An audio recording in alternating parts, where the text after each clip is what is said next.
அணி திரள்வோம் இறை மக்களே, அன்பில் வாழ்வோம் ஓர் குலமாய். அனைத்தும் படைத்து அழைத்து காக்கும் அன்பு தெய்வம் அழைக்கின்றார். ஆண்டவரே, என் மன்றாட்டு உம் திருமுன் வருவதாக. என் மன்றாட்டுக்கு செவி சாய்த்தருளும். தந்தை மகன் தூய ஆவியாரின் பெயராலே ஆண்டவராகிய இயேசு கிறிஸ்துவின் அருளும் கடவுளின் அன்பும் தூய ஆவியாரின் நட்புறவும் உங்கள் அனைவரோடும் இருப்பதாக.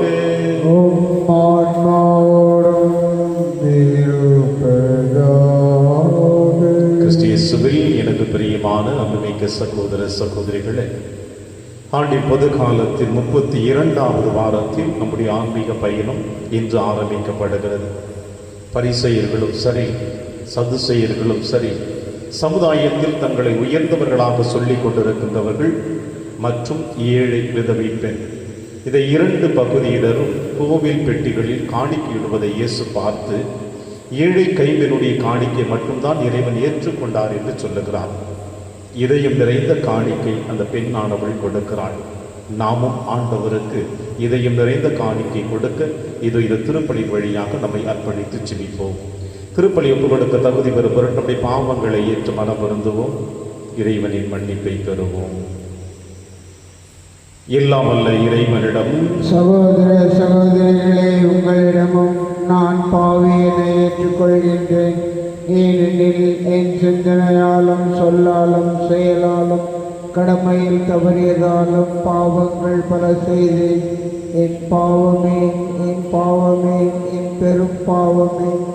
ஆகையால் எப்போதும் கன்னியான புனித மரியாவையும் வானதூதர் புனிதர் அனைவரையும், சகோதர சகோதரிகளே உங்களையும் நம் இறைவனாகிய ஆண்டவரிடம் எனக்காக வேண்டிக் கொள்ள மன்றாடுகிறேன். எல்லாம் வல்ல இறைவன் நம்மை இரக்கமை நம் பாவங்களை மன்னித்து நம்மை நிலை வாழ்வுக்கு அழைத்து செல்வராக.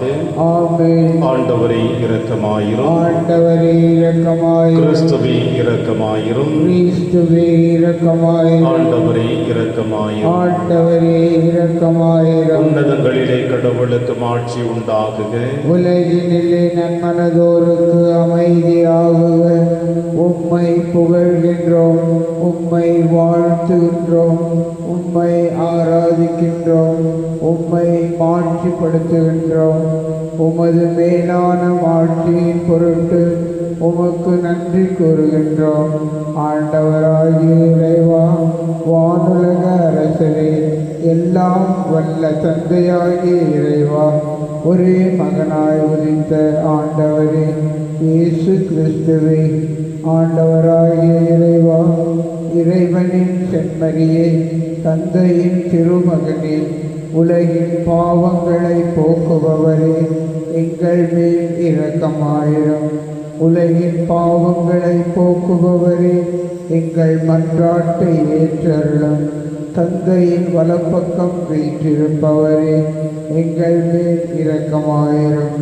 ஏனெனில் இயேசு கிறிஸ்துவே, நீர் ஒருவரே தூயவர், நீர் ஒருவரே ஆண்டவர், நீர் ஒருவரே உன்னதர்.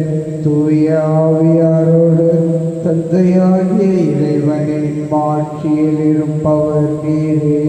ஆமென். மன்றாடுவோமாக. எல்லாம் வல்லவரும் இரக்கமுள்ளவருமான இறைவா, எங்களுக்கு எதிரானவற்றை எல்லாம் கனிவுடன் அகற்றி அருளும். அதனால் உள்ளத்திலும் உடலிலும் எழுகின்ற தடைகளை நீக்கி உவப்புடன் உமக்கு ஊழியம் புரிவோமாக. உம்மோடு தூயாவியாரின் ஒன்றைப்பில் இறைவனாய் என்றென்றும் வாழ்ந்து ஆட்சி செய்கிற எங்கள் ஆண்டவர் இயேசு கிறிஸ்து வழியாக உம்மை மன்றாடுகின்றோம். முதல் வாசகம். எலியா சொன்னபடியே கைம்பெண் செய்தார். அரசர்கள் முதல் நூலிலிருந்து வாசகம். பிரிவு 17. இறைச்சொல் தொடர்கள் 10 முதல் 16 முடிய. அந்நாள்களில் எலியா புறப்பட்டு சாரிபாத்துக்கு போனார். நகரின் நுழைவாயிலை வந்தடைந்த பொழுது அங்கே ஒரு கைம்பெண் சுள்ளிகளை பொறுக்கிக் கொண்டிருந்தார்.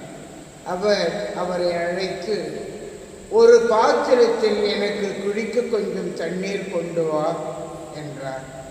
அவர் அதை கொண்டு வர சொல்கையில் அவரை கூப்பிட்டு, எனக்கு கொஞ்சம் அப்பமும் கையோடு கொண்டு வருவாயா என்றார். அவர், வாழும் உன் கடவுளாகிய ஆண்டவர் மேல் ஆணை, என்னிடம் அப்பம் ஏதும் இல்லை. பானையில் கையளவு மாவும் கலயத்தில் சிறிதளவு எண்ணெயுமே என்னிடம் உள்ளன. இதோ இப்போது 2 சுள்ளிகளை பொறுக்கிக் கொண்டு வீட்டிற்கு போய் அப்பம் சுட்டு நானும் என் மகனும் சாப்பிடுவோம், அதன் பின் சாகத்தான் வேண்டும் என்றார். எலியா அவரிடம், அஞ்ச வேண்டாம், போய் நீ சொன்னபடியே செய். ஆனால் முதலில் எனக்கு ஒரு சிறிய அப்பம் சுட்டு கொண்டு வா, பிறகு உனக்கும் உன் மகனுக்கும் சுட்டுக்கொள். இஸ்ரவேலின் கடவுளாகிய ஆண்டவர் உரைப்பது இதுவே: நாட்டில் ஆண்டவர் மழை பெய்ய செய்யும் நாள் வரை பானையில் உள்ள மாவு தீராது, கலயத்தில் உள்ள எண்ணெயும் குறையாது என்று சொன்னார். அவர் போய் எலியா சொன்னபடியே செய்தார்.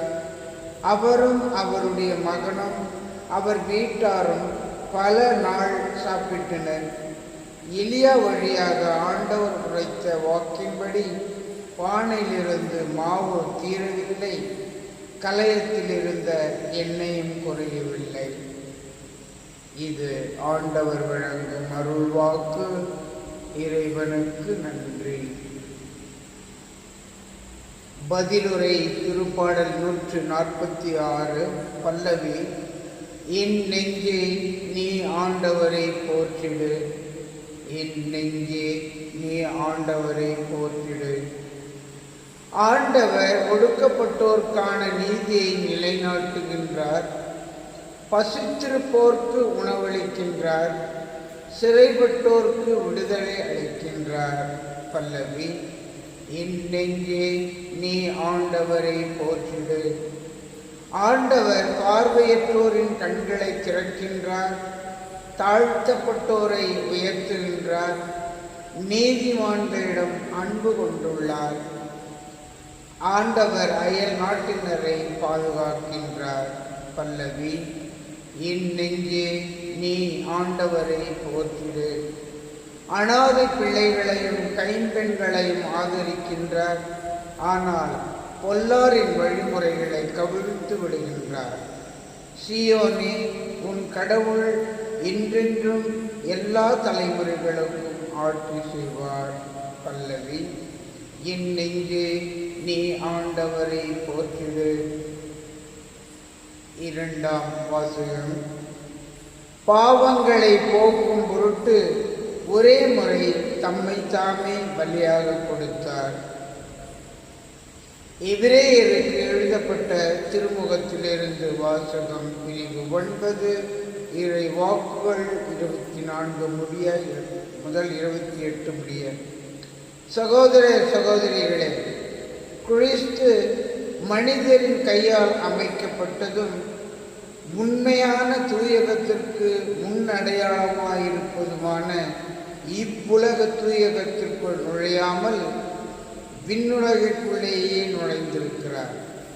அங்கே இப்போது நம் சார்பாக கடவுளின் திருமுன் நிற்கிறார். தலைமை குரு விலங்குகளின் இரத்தத்துடன் ஆண்டுதோறும் தூயகத்திற்குள் செல்வார்.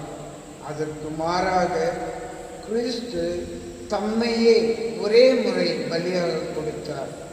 அதை மீண்டும் மீண்டும் செய்யவில்லை.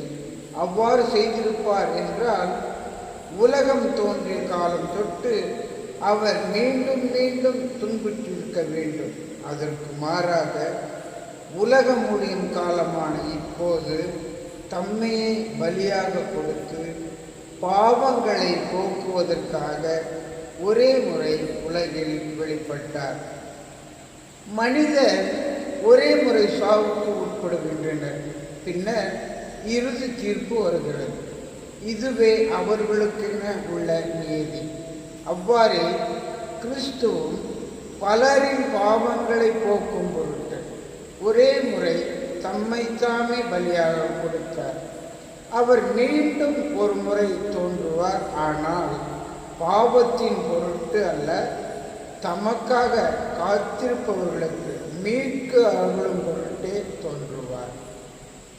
இது ஆண்டவர் வழங்கும் அருள்வாக்கு. இறைவனுக்கு நன்றி. வாழ்த்துளி. அல்லேலூயா, அல்லேலூயா. ஏழையரின் உள்ளத்தோர் பேர் பெற்றோர், ஏனெனில் விண்ணரசு அவர்களுக்கு உரியது. அல்லேலூயா. ஆண்டவர்களோடு இருப்பாராக. ஆன்மாவோடும் இருப்பாராக. செய்யமாற்றெழுதிய பரிசுத்த நற்செய்தியிலிருந்து வாசகம். ஆண்டவரின் மாட்சி உமக்கே. இயேசு கற்பித்துக் கொண்டிருந்த பொழுது மறைநூல் அறிஞர்களை குறித்து கவனமாயிருங்கள். அவர்கள் தொங்கல் ஆடை அணிந்து நடமாடுவதையும் சந்தை வெளிகளில் மக்கள் தங்களுக்கு வணக்கம் செலுத்துவதையும் விரும்புகிறார்கள். தொழுகை கூடங்களில் முதன்மையான இருக்கைகளையும் விருந்துகளில் முதன்மையான இடங்களையும் பெற விரும்புகிறார்கள். கைம்பெண்களின் வீடுகளை பிடுங்கிக் கொள்கிறார்கள். நீண்ட நேரம் இறைவனிடம் வேண்டுவதாக நடிக்கிறார்கள். கடும் தண்டனை தீர்ப்புக்கு ஆளாக இருப்பவர்கள் இவர்களே என்று கூறினார். இயேசு காணிக்கை பெட்டிக்கு எதிராக அமர்ந்து கொண்டு மக்கள் அதில் செப்பு காசு போடுவதை உற்று நோக்கி கொண்டிருந்தனர். செல்வர் பலர் அதில் மிகுதியாக போட்டனர். அங்கு வந்த ஒரு ஏழை கைம்பெண் ஒரு கொதிராந்துக்கு இணையான 2 காசுகளை போட்டார். அப்பொழுது அவர் தம் சீடரை வரவழைத்து, இந்த ஏழை கைம்பெண் காணிக்கை பெட்டியில் காசு போட்ட மற்ற எல்லோரையும் விட மிகுதியாக போட்டிருக்கிறார் என உறுதியாக உங்களுக்கு சொல்லுகிறேன். ஏனெனில் அவர்கள் அனைவரும் தங்களுக்கு இருந்த மிகுதியான செல்வத்திலிருந்து போட்டனர். இவரோ தமக்கு பற்றாக்குறை இருந்தும் தம்மிடமிருந்த அனைத்தையுமே, ஏன் தம் பிழைப்புக்காக வைத்திருந்த எல்லாவற்றையுமே போட்டுவிட்டார் என்று அவர்களிடம் கூறினார். ஆண்டவரின் அருள்வாக்கு. கிறிஸ்துவே உமக்கு புகழ்.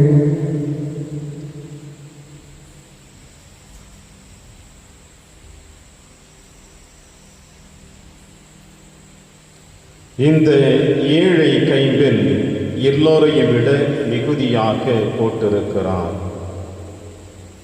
கிறிஸ்து இயேசுவில் எனக்கு பிரியமான அன்புமிக்க சகோதர சகோதரிகளே, ஆண்டின் பொது காலத்தின் 32வது வாரத்தில் நம்முடைய ஆன்மீக பயணம் சென்று கொண்டிருக்கிற பொழுது இன்றைய திருவழிபாட்டினுடைய மைய கருத்தாக அன்னையாம் திருச்சபையோடு இணைந்து நம் ஆண்டவர் இயேசு கிறிஸ்து கொடுக்கின்ற செய்தி என்னவென்றால், இந்த மண்ணுலகில் வாழ்ந்து கொண்டிருக்கின்ற நீங்களும் நானும் நம்முடைய வாழ்க்கை தரம் எப்படிப்பட்டதாக இருக்கிறது என்று முதலில் சிந்திக்க அழைப்பு கொடுக்கிறார். நான் என்னுடைய சிந்தனைகள், என்னுடைய செயல்பாடுகள் எப்படி இருக்கிறது? என்னை நான் முதன்மைப்படுத்தி கொண்டிருக்கின்றேனா, அல்லது என்னோடு இணைந்து மற்றவர்களையும் நான் இறைவனோடு அழைத்து சென்று கொண்டிருக்கின்றேனா? இறைவனுடைய முன்னிலையில் அனைவர்களுமே சரி சமம் என்பதை இயேசு தன்னுடைய பணி வாழ்விலே அற்புதமாக சொல்லி இருக்கிறார். இந்த மன்னகத்தில் எப்படி உறவு முறைகளோடு வாழ்ந்து கொண்டிருக்கின்றோமோ இப்படிப்பட்ட உறவு முறைகள் விண்ணகத்தில் இல்லை. மாறாக ஆண்டவருடைய முன்னிலையில் அனைவருமே சரிசமமாக காணப்படுவார்கள். ஏழை, பணக்காரன், அரசன், ஆண்டி, இப்படி வேறு விதமான எண்ணங்களோடு விண்ணகத்தில் இருக்க முடியாது. மாறாக அனைவருமே ஒரே கருத்தோடு ஒருமித்த வாழ்க்கை தான் விண்ணகத்தில் வாழ முடியும் என்று சொல்லுகிறார்கள். ஆக இந்த மனநிலையோடு இன்றைய திருவழிபாட்டை நாம் சற்று சிந்தித்து பார்த்தோம் என்றால், பரிசேயர்கள், சதுசேயர்கள், மறைநூல் வல்லுநர்கள், இந்த 3 குழுவினருமே இந்த மண்ணுலகில் வாழ்ந்து கொண்டிருக்கின்ற பொழுது தாங்கள் தான் இறைவனுக்கு உரியவர்கள், இறைவன் எங்களுக்கு மீட்பை கொடுத்திருக்கிறார், தேர்ந்தெடுக்கப்பட்ட இனம் என்று தங்களை சொல்லிக் கொண்டார்கள். அதாவது புற இனத்து மக்கள், சமாரியர்கள், இவர்கள் அனைவருமே சபிக்கப்பட்டவர்கள் என்று சொன்னார்கள்.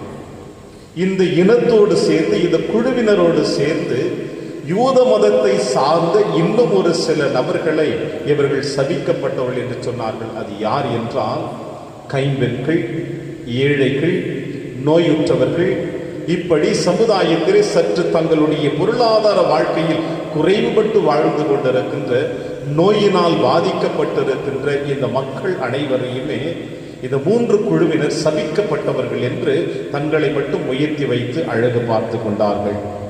எனவேதான் நற்செய்தி வாசகத்தில் இயேசு கிறிஸ்து அற்புதமாக சொல்லுகிறார், மறைநூல் அறிஞர்களை பற்றி குறித்து கவனமாக இருங்கள். தங்கள் தொங்கல் ஆடை அணிந்து நடமாடுவதையும் சந்தை வெளிகளில் மக்கள் தங்களுக்கு வணக்கம் செலுத்த விரும்புகிறார்கள் என்று இயேசு கிறிஸ்து இவர்களை சாடுகிறார். பிரியமான தேவ பிள்ளைகளே, இந்த நிகழ்வு ஏறக்குறைய ஆண்டவர் இயேசு கிறிஸ்து எருசலேம் தேவாலயத்திலே தன்னை அர்ப்பணிக்கக்கூடிய சூழ்நிலை அது. அதாவது தன்னுடைய பாடுகளின் மரணத்தை நோக்கி பயணித்தவர் எருசலேம் தேவாலயத்திற்குள் நுழைந்திருக்கிறார். இறைவனோடு, யாவே கடவுளோடு தன்னை அர்ப்பணித்து ஜெபித்துக் கொண்டிருக்கின்ற தருணம், உச்சக்கட்ட தருணம், தன்னுடைய மரணத்தை நோக்கி பயணிக்கின்ற பொழுது இந்த தருணங்களிலே இந்த எருசலேம் தேவாலயத்தில் இயேசுவுக்கும் பரிசேயர்களுக்கும் மறைநூல் அறிஞர்களுக்கும் சதுசேயர்களுக்கும் போராட்டங்கள் நடந்து கொண்டிருந்த தருணம், உச்சக்கட்ட போராட்டங்கள் நடந்து கொண்டிருந்த தருணம். அது என்னவென்றால், இந்த பரிசேயர்கள் இயேசுவினுடைய நற்செய்தி ஏற்றுக்கொள்ள மறுத்தார்கள். இயேசுவினுடைய வார்த்தைகளுக்கு ஏற்ற தங்கள் வாழ்க்கையை வாழ அவர்கள் மறுத்தார்கள். ஒன்று. இரண்டாவது, சாதாரண படிப்பறிவு மற்ற மக்களை இந்த பரிசேய கூட்டங்கள் என்ன செய்தார்கள் என்றால், இயேசுவின் வார்த்தைக்கு செவிமடுக்க அவர்கள் தடையாக இருந்தார்கள். இந்த 2 காரணங்களுக்காகத்தான் ஆண்டவர் இயேசு கிறிஸ்துவுக்கும் இந்த குழுவினருக்கும் உச்சகட்டமான பிரச்சனைகள், சண்டை சச்சரவுகள், விவாதங்கள் ஏற்பட்டு கொண்டிருந்த தருணம். இந்த எண்ணங்களோடு தான் இந்த எருசலேம் தேவாலயத்திலே ஆண்டவர் இயேசு கிறிஸ்து ஒரு பகுதியிலே அமர்ந்து கொண்டிருக்கிறார். இந்த பரிசேய கூட்டம், இன்னொரு மறைநூல் வல்லுநர்கள் கூட்டம் இன்னொரு பகுதியில் இருக்கிறார்கள். இப்படி சூழ்நிலையில் இருக்கிற பொழுதுதான் ஆண்டவர் இயேசு கிறிஸ்து இன்னொரு சிந்தனைகளை உங்களுக்கும் எனக்கும் எடுத்து வருகிறார். அது என்னவென்றால், என் உள்ளத்திலிருந்து நிறைவை நான் இப்படி கொடுக்க போகிறேன் ஆண்டவருக்கு. நம் முன்னோர்கள் அற்புதமாக ஒரு சொல்லாடல் நமக்கு சொல்லிவிட்டு சென்றிருப்பார்கள், அகத்தின் அழகு முகத்தில் தெரியும் என்று. என் உள்மனதில் எப்படிப்பட்ட நிகழ்வு இருக்கிறதோ, மகிழ்ச்சி இருந்தால் என் முகத்தில் மகிழ்ச்சி தெரியும். என் உள்ளத்தின் ஆழத்திலே கவலைகள், வேதனைகள் இருந்தால் என் முகத்தில் சற்று வாட்டமாக காணப்படும். இது முகத்தினுடைய வாட்டங்கள் மட்டுமல்ல, முகத்தினுடைய தோற்றங்கள் மட்டுமல்ல, நாம் பிறருக்கு கொடுக்கக்கூடிய அந்த ஈகை கூட இதை பொறுத்துதான் இருக்கிறது. ஆனால் இந்த காணிக்கை பெட்டியில் காணிக்கை போடுகின்ற பொழுது ஆண்டவர் இயேசு கிறிஸ்து தன் சீடர்களோடு அமர்ந்து கொண்டு இந்த காணிக்கை பெட்டிகளில் இருக்கின்ற காணிக்கைகளை பார்க்கிறார். எருசலேம் தேவாலயத்தில் ஏறக்குறைய 13 காணிக்கை பெட்டிகள் வைக்கப்பட்டிருந்தன. இந்த 13 காணிக்கை பெட்டிகளுக்கும் ஒவ்வொரு காரணங்கள் இருக்கிறது அதிலே காணிக்கைகள் இடுவதை. இன்று கூட நம்முடைய அன்னையம் திருச்சபையில் இருக்கிற எத்தனையோ தேவாலயங்களிலே நாம் பார்த்தோம் என்றால் காணிக்கை பெட்டிகள் பலவிதமாக இருக்கும். ஒன்று விண்ணப்பங்கள், இன்னொன்று புடவைகள், இன்னொன்று நகைகள், இன்னொன்று பணங்கள், இப்படி பல விதமான பகுதிகளில் காணிக்கை பெட்டிகள் இருந்து கொண்டிருக்கின்றன. அதே போலதான் அன்றைய காலகட்டத்தில் எருசலேம் தேவாலயத்திலே 13 காணிக்கை பெட்டிகள் இருந்தது. ஒவ்வொன்றும் ஒவ்வொரு காரணத்திற்காக வைக்கப்பட்ட காணிக்கை பெட்டிகள். இதிலே இந்த பரிசேய கூட்டம், சதுசேய கூட்டம், மறைநூல் வல்லுநர்கள் காணிக்கை போட வருகிறார்கள். பிரியமான அன்பின் தேவ பிள்ளைகளே, இன்றைய காலகட்டங்களிலே இன்றைய உலகத்தில் எல்லா நாடுகளிலுமே பணம் என்பது இப்பொழுது நோட்டாக, அதாவது காகிதத்திலே நமக்கு கொடுக்கப்பட்டிருக்கிறது. ஆனால் பல வருடங்களுக்கு முன்னதாக, நூற்றாண்டுகளுக்கு முன்னதாக இயேசுவின் காலத்திலே காகிதங்களாக இந்த பணங்கள் பயன்படுத்தப்படவில்லை. மாறாக காசுகளாக, செப்பு காசுகளாகத்தான் பயன்படுத்தினார்கள். இதைத்தான் இயேசு அற்புதமாக சொல்லுகிறார். என்னவென்றால், இந்த பரிசேய கூட்டம், மறைநூல் அறிஞர் கூட்டம், சதுசேயர்கள் தங்கள் காணிக்கைகளை காசுகளாக எடுத்து வருகிற பொழுது மக்கள் பார்வைக்கு பெருமையாக நினைக்க வேண்டும் என்பதற்காக மூட்டைகளில் எடுத்து வந்து அவர்கள் கொட்டுகிறார்கள். காணிக்கை பெட்டிகளிலே காசாக போடுகிற, பணமாக போடுகின்ற பொழுது அதில் எந்த விதமான சத்தமும் வராது. அதே காசாக கொட்டுகின்ற பொழுது காணிக்கை பெட்டிகளிலே இவ்வாறு சத்தங்கள் அதிகமாக இருக்கும். ஒருமுறை ஒரு குருவானவர் இவ்வாறு தான் தன்னுடைய பங்கிலே மறையுரை ஆற்று கொண்டிருந்த பொழுது அவர் இவ்வாறு சொல்லுகிறார், இதோ மறையுரை முடிக்க போகிறோம், அதற்கு அடுத்தது காணிக்கை பவனி இருக்கிறது. எனவே பிரியமான இரண்டு தேவ பிள்ளைகளை, நீங்கள் காணிக்கை போடுகிற பொழுது சத்தம் இல்லாமல் காணிக்கை போடுங்கள். சத்தம் போடுகிற பொழுது பிறருக்கு இறைச்சலாக இருக்கும் என்று நகைச்சுவையாக சொன்னார். அது எப்படி என்றால், சத்தம் போடாமல் போடுங்கள் என்றால் காசாக, அதோ பணமாக போடுங்கள், தாளாக போடுங்கள், சில்லறையாக போடாதுங்கள் என்று ஒரு நகைச்சுவையாக சொல்லியிருக்கிறார். ஆனால் இந்த பரிசேய கூட்டம் என்ன சொன்னார்கள், மூட்டை மூட்டையாக காசுகளை கொட்டுகிற பொழுது இந்த காணிக்கை பெட்டிகளிலே சத்தம் அதிகமாக கொடுக்கப்பட்டது. மக்கள் பார்க்கிற பொழுது இவர்களை பெருமையாக நினைத்தார்கள். இதையும் இயேசு பார்க்கிறார். அதற்கடுத்தது ஆண்டவர் இயேசு கிறிஸ்து ஒரு ஏழை கைம்பெண் வருவதையும் அவள் தன்னிடம் இருக்கின்ற காணிக்கையை போடுவதையும் அங்கே பார்க்கிறார். பார்க்கிற பொழுது ஆண்டவர் இயேசு கிறிஸ்து சொல்லுகிறார், இதோ இந்த ஏழை கைம்பெண் போட்டுகின்ற காணிக்கை தான் ஆண்டவருக்கு ஏற்புடையதாக இருக்கிறது. ஏனென்றால் ஆண்டவர் இயேசு கிறிஸ்து அற்புதமாக சொல்லுவார். மத்திய எழுதிய நற்செய்தி 5ஆம் அதிகாரம் 3வது இறைவசனத்தில் நீங்களும் நானும் வாசிக்க கேட்போம். இன்றைய நற்செய்தி வாசகத்தினுடைய வாழ்த்தொழியாக கூட அதான் இருந்தது. ஏழையரின் உள்ளத்தோர் பேறு பெற்றோர், ஏனெனில் விண்ணரசு அவர்களுக்குரியது. மலை மீது ஏறி அமர்ந்தார், தம் திருவாய் மலர்ந்து சொன்ன வார்த்தை. அதில் முதலாக இயேசு சொன்னது, ஏழையரின் உள்ளத்தோர் பேறு பெற்றோர், ஏனெனில் விண்ணரசு அவர்களது. இது யாரை குறிக்கிறது என்றால் இந்த கைம்பெண்ணை குறிக்கிறது.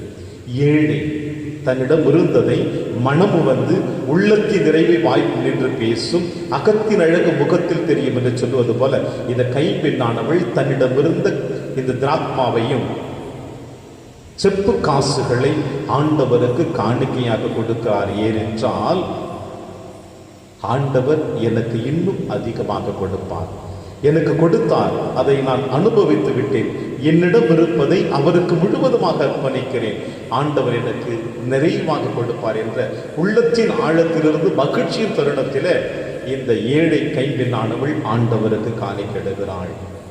பிரியமான அன்பின் தேவ பிள்ளைகளே, இது ஆண்டின் பொது காலத்தில் 32வது வாரத்தில் நீங்களும் நானும் அடியெடுத்து வைக்கின்ற பொழுது இன்றைய முதல் வாசகத்தில் நீங்களும் நானும் வாசிக்க கேட்டோம். இந்த ஏழை கைம்பெண்ணானவள் தன்னிடமிருந்த அந்த ரொட்டி துண்டை இறைவாக்கிற்கு பகிர்ந்து கொடுப்பது போல, இதோ இந்த நற்செய்தி வாசகத்தில் நீங்களும் நானும் வாசிக்க கேட்டது போல, இந்த ஏழை கைம்பெண்ணானவள் தன்னிடமிருந்த இந்த கொதிராந்தையும் ஆண்டவருக்கு காணிக்கையை கொடுப்பது போல நீங்களும் நானும் ஆண்டவருக்கு நம்மை அர்ப்பணிக்க வேண்டும். எப்படி நாம் அர்ப்பணிக்க போகிறோம் என்பதுதான் கேள்விக்குறியாக இருக்கிறது. இறைவன் நமக்கு கொடுத்திருக்கிற எல்லா திறமைகளையும் சரியாக பயன்படுத்தி அதை ஆண்டவரோடு தன்னை அர்ப்பணிக்கிற பொழுது அது நிறைவாக பெற்று, நான் மட்டுமல்ல என் சமுதாயத்தில் இருக்கின்ற பிறரையும் இணைத்து நான் வாழுகிற பொழுது அந்த விண்ணகத்தில் எப்படி அனைவரும் ஒன்றாக இருப்போமோ அதே வாழ்க்கை இந்த மன்னகத்திலே நான் ஆரம்பித்தேன் என்றால் அதிலே நான் நிறைவு காண முடியும் என்ற எண்ணங்கள் எப்பொழுது உங்களுக்கும் எனக்கும் எழுகிறதோ அப்பொழுதுதான் இந்த மன்னகத்திலே விண்ணகத்தை நாம் காண முடியும். அந்த வரத்திற்காக இந்த நாளிலே ஆண்டவரிடத்தில் நம்மை அர்ப்பணிப்போம். அர்ப்பணிப்பு நிறைவுள்ளதாக இருக்கும். நிறைவுள்ளது மகிழ்ச்சி தரும். மகிழ்ச்சி தருகிற பொழுது நீங்களும் நானும் இயேசுவின் அன்பின் சீடர்களாக இந்த மன்னகத்திலே வாழ முடியும் நம்பிக்கையோடு இந்த திருப்பலியை தொடர்ந்து கொண்டாடுவோம். இறைவன் உங்களையும் என்னையும் நிறைவாக ஆசீர்வதிப்பார். ஆமென். ஒரே கடவுளை நம்புகின்றேன். விண்ணகமும் மன்னகமும் காண்பவை காணாதவை யாவும் படைத்த எல்லாம் வல்ல தந்தை அவரே, கடவுளின் ஒரே மகனாய் உதித்த ஒரே ஆண்டவர் இயேசு கிறிஸ்துவை நம்புகின்றேன். இவர் காலங்களுக்கெல்லாம் முன்பே தந்தையிடமிருந்து பிறந்தார். கடவுளினின்று கடவுளாக, ஒளியினின்று ஒளியாக, உண்மை கடவுளினின்று உண்மை கடவுளாக உதித்தவர். இவர் உதித்தவர், உண்டாக்கப்பட்டவர் அல்ல, தந்தையோடு ஒரே பொருளானவர். இவர் வழியாகவே யாவும் படைக்கப்பட்டன. மனிதர் நமக்காகவும் நம் மீட்புக்காகவும் விண்ணகமிருந்து இறங்கினார். தூய ஆவியால் கன்னி மரியாவிடம் உடல் எடுத்து மனிதர் ஆனார். மேலும் நமக்காக புஞ்சிய பிலாத்தின் அதிகாரத்தில் சிலுவையில் அறையப்பட்டு பாடுபட்டு இறந்து அடக்கம் செய்யப்பட்டார்.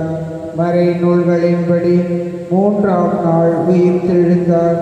விண்ணகத்துக்கு எழுந்தருளி எல்லாம் வல்ல தந்தையின் வலப்பக்கம் வீற்றிருக்கின்றார். வாழ்வோரையும் இறந்தோரையும் தீர்ப்பிட மாட்சியுடன் மீண்டும் வர இருக்கின்றார். அவரது ஆட்சிக்கு முடிவு இராது. தந்தையிடமிருந்தும் மகனிடமிருந்தும் புறப்படும் ஆண்டவரும் உயிர் அளிப்போருமான தூய ஆவியாரை நம்புகின்றேன். இவர் தந்தையோடும் மகனோடும் ஒன்றாக ஆராதனையும் ஆட்சியும் பெறுகின்றார். இறைவாக்கினர்கள் வாயிலாக பேசியவர் இவரே. ஒரே புனித கத்தோலிக்க திருத்தூதர் வழிவரும் திரு அவையை நம்புகின்றேன். பாவ மன்னிப்புக்கான ஒரே திருமுழுக்கை ஏற்றுக்கொள்கின்றேன். இறந்தோரின் உயிர்ப்பையும் வரவிருக்கும் மறு உலக வாழ்வையும் எதிர்பார்க்கின்றேன். ஆமென்.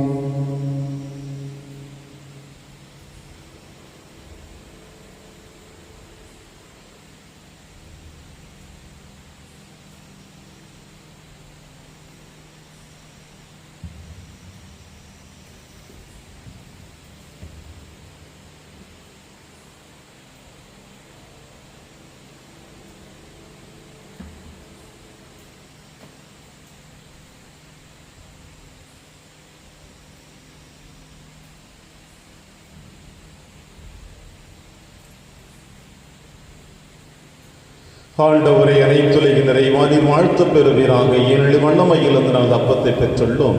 நிலத்தின் விளைவு மனித உழைப்பின் பயணமானது அப்பத்தை மகப்பு கொடுக்கின்றோம். இது எங்களுக்கு வாழ்வழிக்கும் அப்பமாக மாறும். இறைவன் என்றென்றும் வாழ்த்து பெறுவாராக.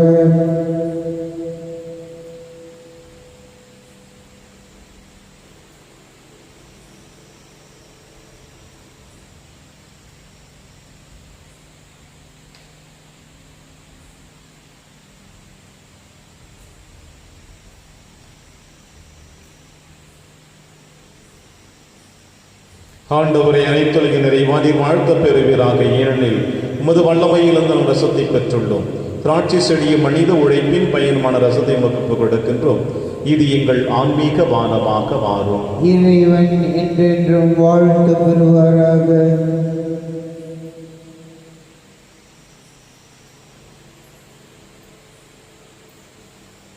சகோதர சகோதரிகளை என்னுடையதும் உங்களுடையதுமான இப்பலி எல்லாமல்ல தந்தையாக இறைவனுக்கு ஏற்றதாகும்படி செவியுங்கள். ஆண்டவர் தமது பெயரின் புகழ்ச்சிக்காகவும் ஆட்சிக்காகவும் நமது நன்மைக்காகவும் புனித திரு அவை அனைத்தின் நலனுக்காகவும் உமது கையிலிருந்து இப்பலியை ஏற்றுக்கொள்வாராக. ஆண்டவரை இப்பழி பொருட்களை இரக்கத்துடன் கண்ணோக்கியருள உம்மை வேண்டுகின்றோம்.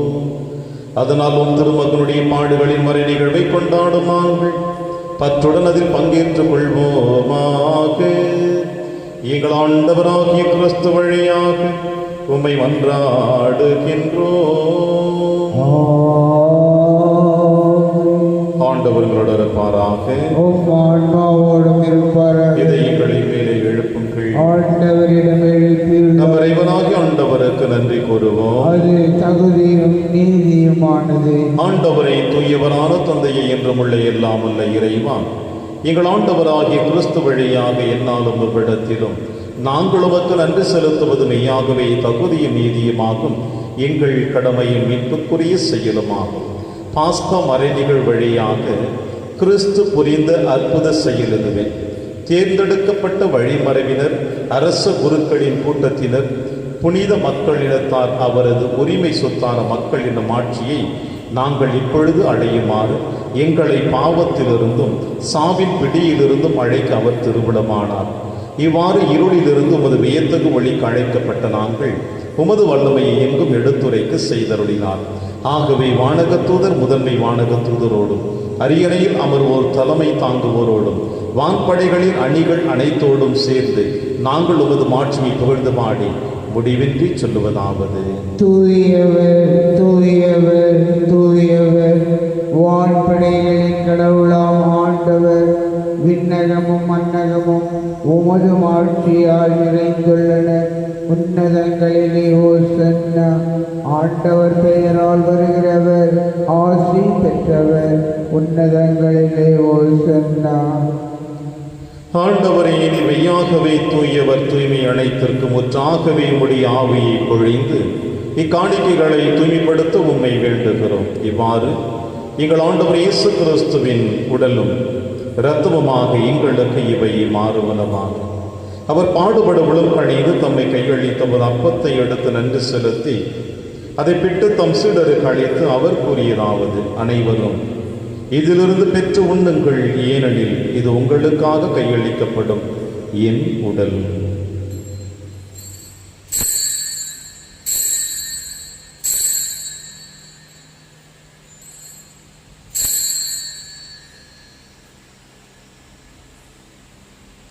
அவனுமே இரவு விருந்தை இறந்திய பின் கிண்ணத்தையும் எடுத்து மீண்டும் நன்றி கூறி தம் சீடர்களுக்கு அழைத்து அவர் கூறியதாவது: அனைவரும் இதிலிருந்து பெற்று பருகுங்கள், ஏனெனில் இது புதிய நிலையான உடன்படிக்கைக்குரிய என் இரத்தத்தின் கிண்ணம். இது பாவ மன்னிப்புக்கென்று உங்களுக்காகவும் பலருக்காகவும் சிந்தப்படும். இதை என் நினைவாக செய்யுங்கள்.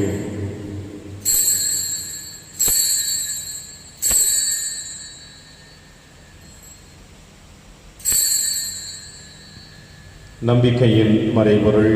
ஆண்டவரே, நீர் வருவளவும் உமது இறப்பினை அறிக்கையிடுகின்றோம், உமது உயிர்ப்பினையும் எடுத்துரைக்கின்றோம். ஆகவே ஆண்டவரே, நாங்கள் கிறிஸ்துவின் இறப்பினையும் உயிர்ப்பினையும் நினைவு கூர்ந்து வாழ்வுதரும் அப்பத்தையும் மீட்பளிக்கும் கிண்ணத்தையும் உமக்கு கொடுக்கின்றோம்.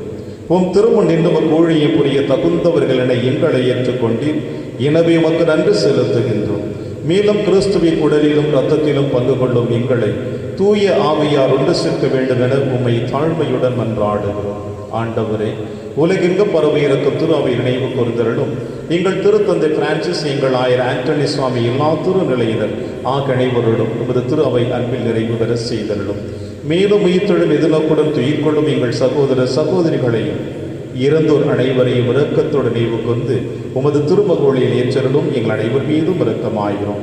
கடவுளின் கன்னித்தாயான புனித மரியா, அவருடைய கணவரான புனித யோசேப்பு, புனித திருத்தூதர்கள், புனித பிரான்சிஸ் சேவேரியார், புனித கஸ்பார் மற்றும் இவ்வுலகில் உமக்கு உகந்தவராயிருந்தாகிய புனிதர் அனைவருடனும் நாங்கள் நிலைவாழ்வில் பங்கு கொள்ளும் தகுதி பெற்று உம் திருமகன் இயேசு கிறிஸ்து வழியாக உம்மை புகழ்ந்தேத்து மரமுருள உம்மை மன்றாடுகின்றோம்.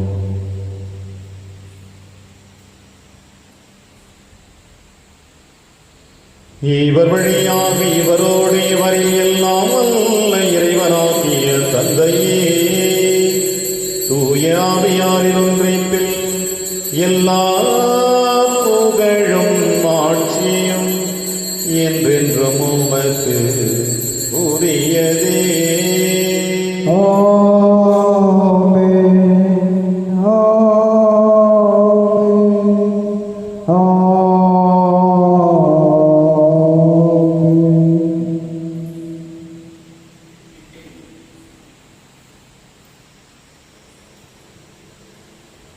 மீட்பரின் கட்டளையால் கற்பிக்கப்பட்டு இறை படிப்பினையால் பயிற்சி பெற்ற நாம் அனைவரும் துணிந்து சொல்வோம். விண்ணுலகில் இருக்கிற எங்கள் தந்தையே, உமது பெயர் தூயது என போற்ற பெறுக. உமது ஆட்சி வருக. உமது திருவுளம் விண்ணுலகில் நிறைவேறுவது போல மண்ணுலகிலும் நிறைவேறுக.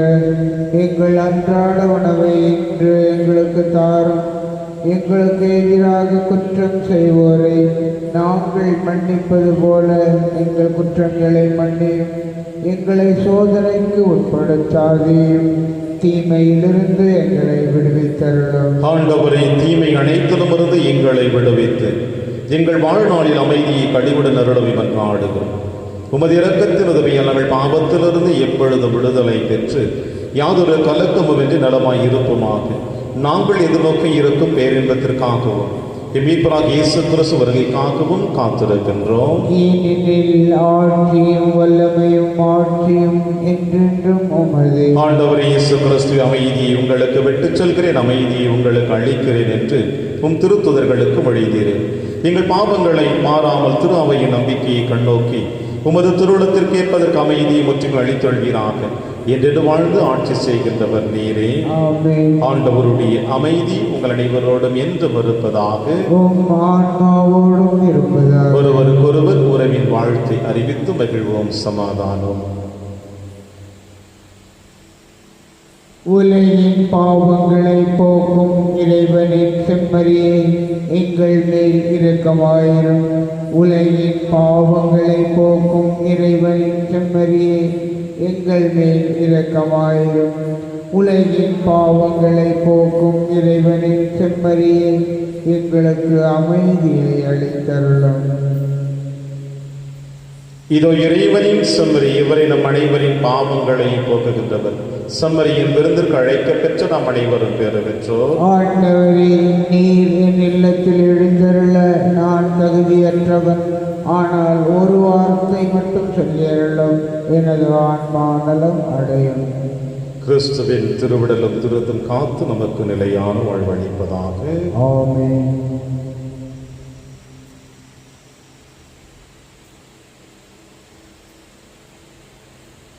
கிறிஸ்துவின் ஆன்மாவே என்னை புனிதமாக்கும். கிறிஸ்துவின் திருவுடலே என்னை மீட்டருளும். கிறிஸ்துவின் திரு இரத்தமே எனக்கு எழுச்சியூட்டும். கிறிஸ்துவின் விழாவின் தண்ணீரே என்னை கழுவிடுமே. கிறிஸ்துவின் பாடுகளே என்னை தேற்றிடுமே. ஓ நல்ல இயேசுவே, எனக்கு செவிசாயும். உம் திருக்காயங்களுள் என்னை மறைத்தருளும். உம்மிடமிருந்து என்னை பிரிய விடாதே. தீய பகைவிடமிருந்து என்னை காத்தருளும். எனது இறப்பின் வேளையில் என்னை அழைத்தருளும். உம்மிடம் வர எனக்கு கட்டளையிட்டருளும். புனிதர்களோடு எக்காலமும் உம்மை புகழ செய்யும். ஆமென். அவர் அப்பத்தை பிடுகையில் சீடர்கள் ஆண்டவர் இயேசுவை கண்டு கொண்டார்கள். நன்றி கூறி மன்றாடுவோமாக. ஆண்டவரே, உமது புனித கொடையால் ஊட்டம் பெற்ற நாங்கள் கனிவுடன் உம்மை மன்றாடி நன்றி கூறுகின்றோம். இவ்வாறு ஆவியாரின் வழிவால் நாங்கள் விண்ணகாற்றல் பெற்று உண்மையான அருள் வாழ்வில் நிலைத்து நிற்க செய்வீராக. எங்கள் ஆண்டவராகிய கிறிஸ்து வழியாக உம்மை மன்றாடுகின்றோம்.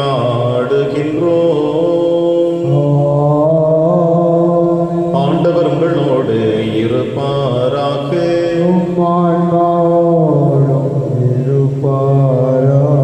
எல்லாம் வல்ல இறைவன் தந்தை, மகன், தூயாவியார் உங்கள் அனைவரையும் நிறைவாக ஆசீர்வதிப்பாராக.